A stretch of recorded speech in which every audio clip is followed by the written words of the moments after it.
Hey, what's up folks? How you doing today? It is Clay, the Techie Tattooer here. And once again, I'm letting analytics in YouTube Studio decide what the video topic's gonna be. And one of the things they said that they want to see is how to make a big tattoo stencil in Procreate. Let's just get to the iPad. All right, folks, so let's say you got a big old sleeve design like this that you're working on for a client.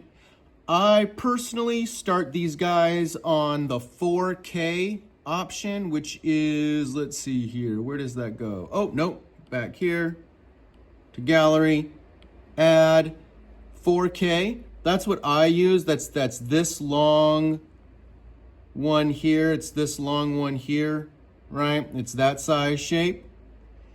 And then I go to my paper, which is that one here, right? 11 by 8.5.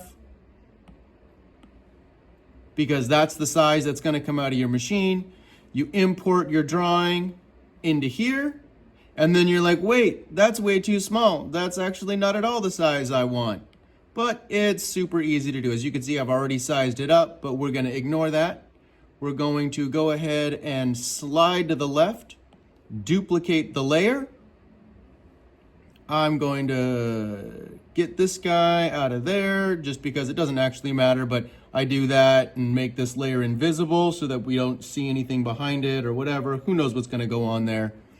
And we just grab it, make sure we're in uniform, and then the first layer, we're gonna actually just size up and we're just gonna stretch it. And because we're on a piece of paper that we're spitting all over, we're just gonna kinda, roughly guess about how large our client is.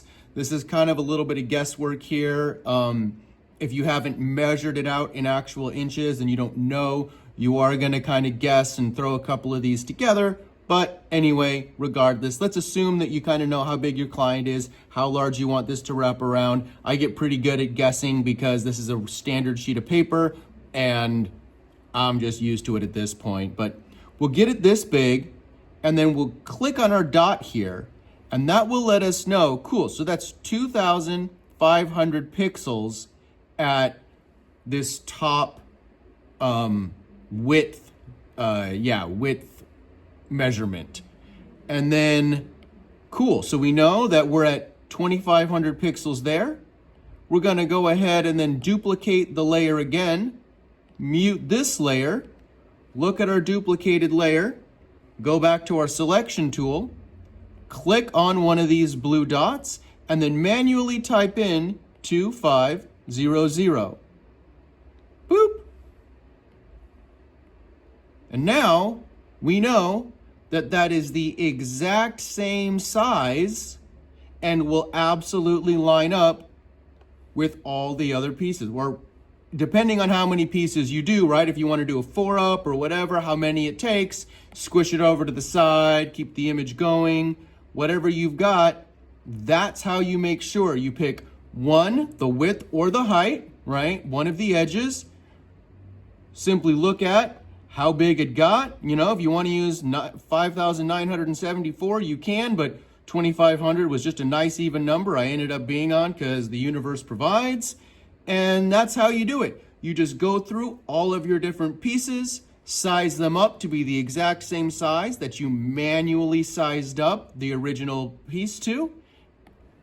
And that's all it takes. And now you've got two layers, my top layer and my bottom layer. And you go and you print those out of your printer machine and then stick them together with tape. See if that matches the right size. Go ahead and cut the tape, take it off, and then run it through your stencil machine. That's how you do it, folks. Super quick, super easy video. Like, comment, subscribe. Let me know what's up, and I'll probably make this one into a short. Thanks for watching.